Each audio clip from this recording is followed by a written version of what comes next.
সামর্থ্য থাকলে কখনোই গ্রামে থাকা উচিত নয়। হ্যালো ভিউয়ার্স, আসসালামু আলাইকুম। যে যেখান থেকে দেখছেন আশা করি সকলেই ভালো আছেন। আলহামদুলিল্লাহ আপনাদের দোয়া এবং ভালোবাসায় আমরা অনেক অনেক ভালো আছি। আজকে আরেকটি নতুন ভিডিও নিয়ে আপনাদের সাথে শেয়ার করতে চলে এসেছি। আশা করি সম্পূর্ণ ভিডিওটা না টেনে দেখতে থাকবেন। আজকে আপনাদের সাথে অন্যরকম একটা ভিডিও শেয়ার করব। সেটা হচ্ছে গ্রাম সম্পর্কে। গ্রাম সম্পর্কে সামান্য পরিসরে একটু আইডিয়া দেওয়ার চেষ্টা করব। আমরা অবশ্যই যারা গ্রামে থাকি, গ্রামে বসবাস করি, আমরা গ্রাম সম্পর্কে খুব ভালো করে জানি। আর যারা শহরে থাকি তারাও সামান্য টুকিটাকি তো জেনেই থাকি। তারপর আমার যেমন মনে হয় আমার মতামতটা আপনাদের সাথে শেয়ার করতে চলেছি। ভিডিওটা না টেনে সম্পূর্ণ ভিডিও দেখার অনুরোধ রইল। আর যারা হচ্ছে আমার চ্যানেলে নতুন, একটু কষ্ট করে চ্যানেলটা সাবস্ক্রাইব করে দিবেন। চ্যানেলটা সাবস্ক্রাইব করে পাশে থাকা বেল আইকনটি প্রেস করে অল বাটনে ক্লিক করে রাখবেন, যেন আমি ভিডিও আপ দেওয়ার সাথে সাথেই আপনি আমার ভিডিওটা সবার আগে দেখতে পারেন। ভিডিওটা দেখার আগে একটা লাইক দিয়ে শুরু করবেন। ভিডিও দেখার পরে অবশ্যই আপনার মতামত কমেন্ট বক্সে জানিয়ে দেবেন। সামর্থ্য থাকলেই কখনোই গ্রামে থাকা উচিত নয় আমার মতে। গ্রামে ১০০ বিঘা জমির মালিক হওয়ার চাইতে শহরে এক টুকরো ভাড়া বাসায় থাকা অনেক ভালো, অনেক বেটার, অনেক আরামদায়ক, অনেক সম্মানের। গ্রামে স্থায়ীভাবে বসবাস করাটাকে কোন চোখে এগিয়ে রাখা যায় বলেন তো? আসলে এখানে বেশিরভাগ মানুষ এতটাই টক্সিক যে তারা নিজেদের ব্যক্তিগত জীবনের চাইতে আপনার জীবন নিয়ে বেশি চিন্তিত। আপনার চুল বড় কেন? অনার্সে পড়া মেয়ের বিয়ে দেন না কেন?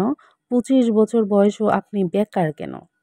আপনার কেন কোনো এক ব্যাচমেট যদি আপনার সমবয়সী কেউ যদি বিদেশে গিয়ে লাখ লাখ টাকা কামায়, তাহলে আপনি এখনও পড়াশোনা করছেন কেন? এইসব আজগুবি বিষয় নিয়ে ওদের অনেক টেনশন।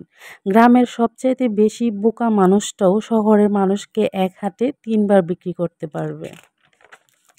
সামান্য জমি জমা নিয়ে যে কূটনৈতিকতা চলে গ্রামের মুরব্বীদের মাথায়, তা আন্তর্জাতিক কূটনীতিকদের মাথায়ও চলবে না।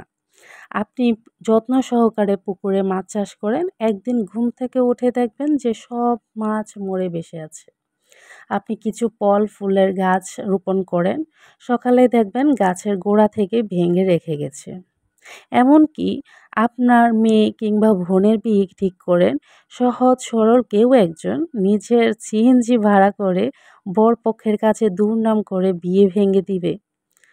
এটাই হচ্ছে তাদের প্রফেশনাল কাজ। মাঝে মধ্যে তারা এমন কিছু বিষয় নিয়েও চিন্তিত হয়, যেমন আ যেসব বিষয় নিয়ে আপনার ফ্যামিলিও মাথা ঘামায় না। গ্রামের টক্সিকের আরেকটি বিষয় হচ্ছে ঝগড়া। আপনি এমন কোনো বাড়ি খুঁজে পাবেন না যে জায়গা জমি নিয়ে বিবাদ বা বিরোধ নেই। প্রত্যক্ষ এবং পরোক্ষভাবে এই ফ্যামিলি সেই ফ্যামিলি একজন আরেকজনের সাথে ঝগড়া লেগেই থাকে।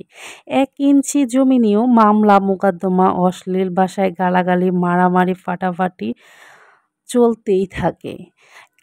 কোনো একজনকে আপনার পছন্দ না, তাকে নিয়ে পুরো এলাকা জুড়ে এই কান থেকে ওই কান, ওই কান থেকে এই কান কিচ্ছা ছড়াতেই থাকি আমরা।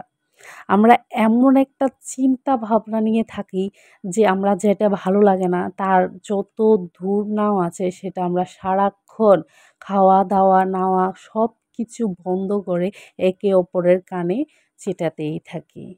নিজের চাল খাবো, নিজের ভাত খাবো, নিজের পড়বো, কিন্তু পরের কিচ্ছা নিয়েই আমরা পড়ে থাকবো।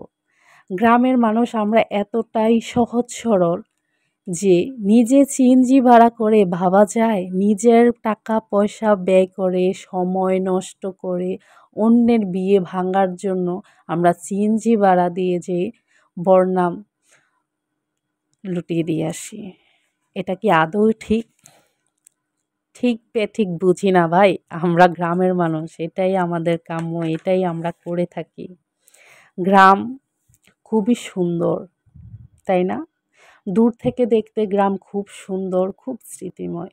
আপনি কিছুদিন থাকেন গ্রামের মানুষের সাথে, আমাদের সাথে, তারপর ব্যাপারটা আপনার কাছে খুবই ক্লিয়ার হয়ে যাবে। তো আমার ভিডিওটা যদি ভালো লেগে থাকে, কথাগুলো যদি আপনাদের ঠিক মনে হয়, অবশ্যই কমেন্ট বক্সে জানিয়ে যাবেন, কিংবা যদি কিছু ভুল বলে থাকি সেটাও জানাবেন।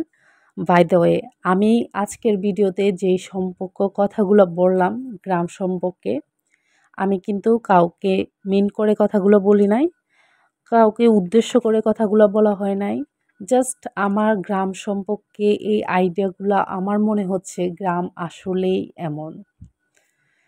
আমি কাউকে উদ্দেশ্য করে কথাগুলো বলি নাই। সবাই ক্ষমা সুন্দর দৃষ্টিতে দেখবেন। তো এইখানেই হচ্ছে আমার ভিডিও শেষ। তো আশা করি সবাই সম্পূর্ণ ভিডিওটা দেখেছেন। আর ভিডিওটা দেখার পর আপনাদের মতামত কেমন? অবশ্যই মতামত কমেন্ট বক্সে জানাবেন। আর কে কোথা থেকে দেখছেন সেটা তো অবশ্যই জানাবেন। ভিডিওটা দেখার পর অবশ্যই একটা লাইক দিয়ে কমেন্টটা করবে। আজকের জন্য এখানেই বিদায় নিচ্ছি। দেখা হচ্ছে পরের কোনো ভিডিওতে। সে পর্যন্ত সকলে ভালো থাকবেন, সুস্থ থাকবেন। আল্লাহ হাফেজ।